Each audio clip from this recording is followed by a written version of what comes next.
welcome back, and we continue with Dr. Michael Campion and talking about cervical cancer. Dr. Campion, it's very interesting what you were focused. So far, we're saying there are two ways for prevention. So we have the vaccination for the younger generation, and then we have the pap smear. You touch on boys having the vaccine. So can you just tell me what's the benefits of boys having it?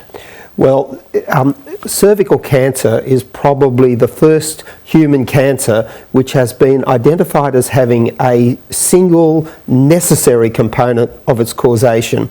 The single necessary component of the causation is women being exposed to one or another of about 15 different types of human papillomavirus that can cause cervical cancer. That exposure initially is often from physical contact. That physical contact is often their physical relationship, and so for that reason these virus types are given the jargon sexually transmitted. Cervical cancer is not an STI as you and I understand STIs, but there is a viral component to it. It is necessary, but it's not sufficient for cervical cancer to develop. There are many other factors that are important once we are exposed to a papillomavirus to determine whether or not a precancerous condition will develop, and then later whether that will evolve into cancer. But in the first instance, the pivot around which the wheel turns is exposure to the human papillomavirus. So vaccinating women who are at risk of getting cervical cancer obviously was the primary focus, but there are obviously also, by virtue of herd immunity, benefits in vaccinating the boys as well, which will over time hopefully decrease the risk of girls being exposed, or women being exposed as they get older, to the virus that causes cervical cancer.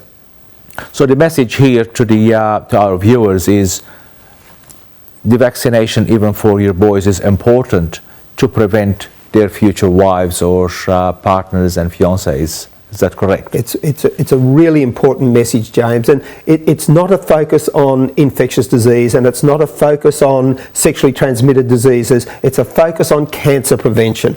A strategy such as this has the potential to prevent women from developing what worldwide is a very common female cancer, but truly preventable. So I say worldwide because many countries where there aren't screening programs and there isn't a vaccination program, women die appalling deaths from advanced stage cervical cancer at often very young ages.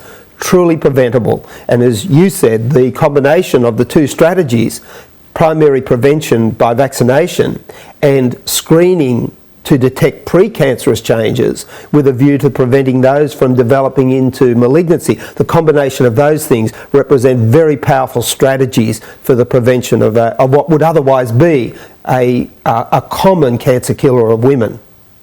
Okay, so Dr. Campion, thanks for answering the first part of the question. So if it's negative, I hear that the new program will remind them to do some further tests. But now the question is, if the result returns a positive finding, what's next? Yes, so whether we're talking about the current screening program, which is the 2-yearly pap smears, or as we evolve into the new program, which will focus on screening using detection of the virus that we were talking about that causes cancer and precancer of the cervix, and then if that's positive, going to a pap smear prepared from the same sample. Whichever way it goes, if there is an abnormality detected on screening, and for the moment an abnormal pap smear, the response then is to send women to a gynecologist or a gynecological cancer centre such as ours, where women will be examined to find whether there are precancerous conditions present on the cervix. Now, in that context, it's a big emphasis on pre.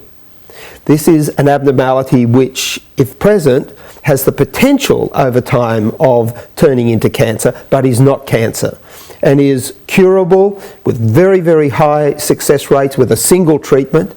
The abnormality in a pap smear, whilst it can be very traumatic, particularly for young women, and particularly at an emotional and at a psychological level, it can be very traumatic. It is in fact a message of great optimism.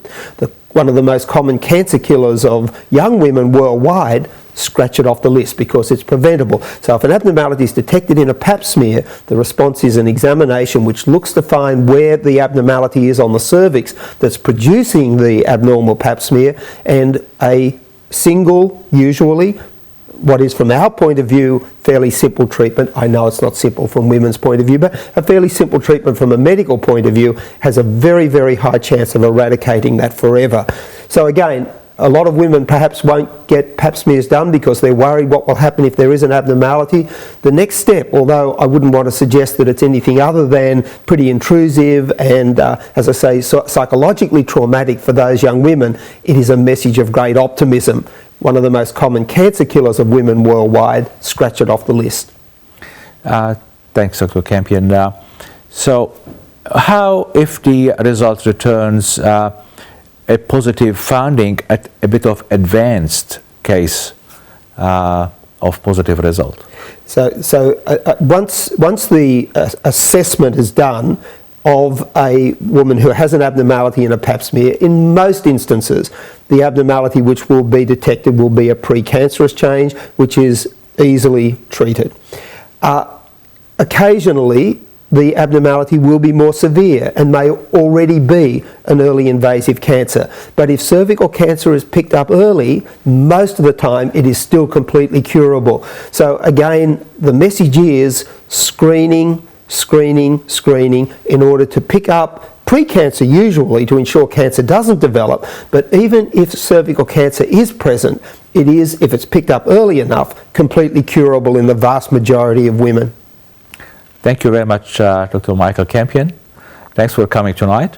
And if we can ask you maybe to come back for another episode, as this is a very interesting subject and important subject to our viewers. It was very informative, and I'm sure our viewers appreciate what they learned from you tonight. But I believe from what you mentioned earlier, we still have to talk about ovarian cancer and breast cancer and some other cancers and maybe other preventions which needs to be done. So if you're generous enough with us, would you please come back? Be happy to do that, James. Happy to thank you very much. And thanks for our viewers for watching this episode. And we'll make sure Dr. Campion comes back and we'll give you some more information. Thank you.